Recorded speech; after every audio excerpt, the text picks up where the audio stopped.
સુરત સહિત સમગ્ર રાજ્યમાં ભ્રષ્ટાચાર વધી રહ્યો છે, ત્યારે સરકારી કર્મચારીઓના ભ્રષ્ટાચાર પર અંકુશ રાખતી એસીબી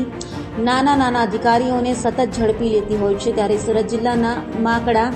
અને વલથાણ ગ્રામ પંચાયતના તલાટી કમ મંત્રીને 40,000ની લાંચ લેતા રંગે હાથ ઝડપી પાડ્યો છે।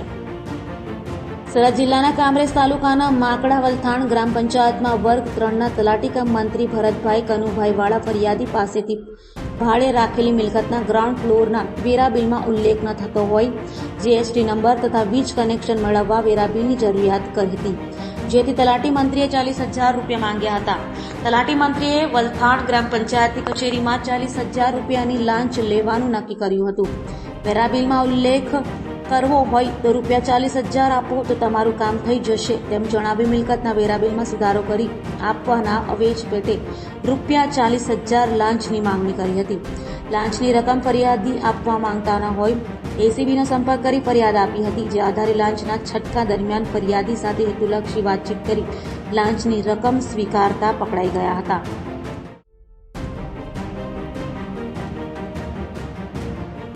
ફરિયાદી એક જાગૃત નાગરિકે પોતાની ભાડે રાખેલ મિલકતના ગ્રાઉન્ડ ફ્લોર પર વેરા બિલમાં ગ્રાઉન્ડ ફ્લોરની મિલકતનો ઉલ્લેખ ન હોય, જે સબબ તેઓએ વલથાણ અને માંડળા ગ્રામ પંચાયતના તલાટી કમ મંત્રી જ્યાં કામના આરોપી ભરત કનુભાઈ વાળા તલાટી કમ મંત્રીનાઓનો સંપર્ક કરતા તેઓએ આ કામ માટે ફરિયાદી પાસે ₹40,000ની માગણી કરેલી, જે પૈસા આ કામના ફરિયાદી આપવા માગતા ન હોય તેઓએ સુરત ગ્રામ્ય એસીબી પોલીસ સ્ટેશનના પોલીસ ઇન્સ્પેક્ટર શ્રી SD ધુબીનાઓનો સંપર્ક કરતા તેઓએ ફરિયાદ લઈ લાંચનું છટકું ગોઠવતા આ કામના આરોપી ભરત કનુભાઈ વાળા તલાટી કમ મંત્રી માકણા અને વલથાણ ગ્રામ પંચાયત પોતાની કચેરીમાં ₹40,000ની લાંચ લેતા પકડાઈ ગયેલ છે,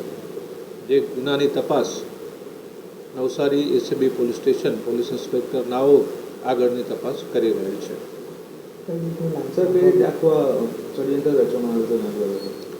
આ કામના ફરિયાદીએ પોતે એક મિલકત ભાડે રાખેલી હતી,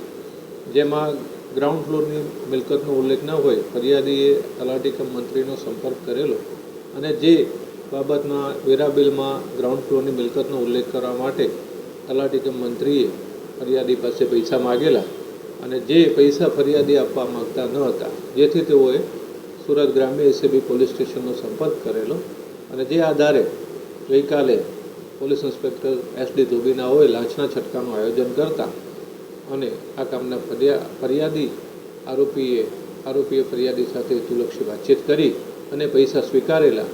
અને જે તેઓની કચેરીમાં પકડાઈ ગયેલ છે।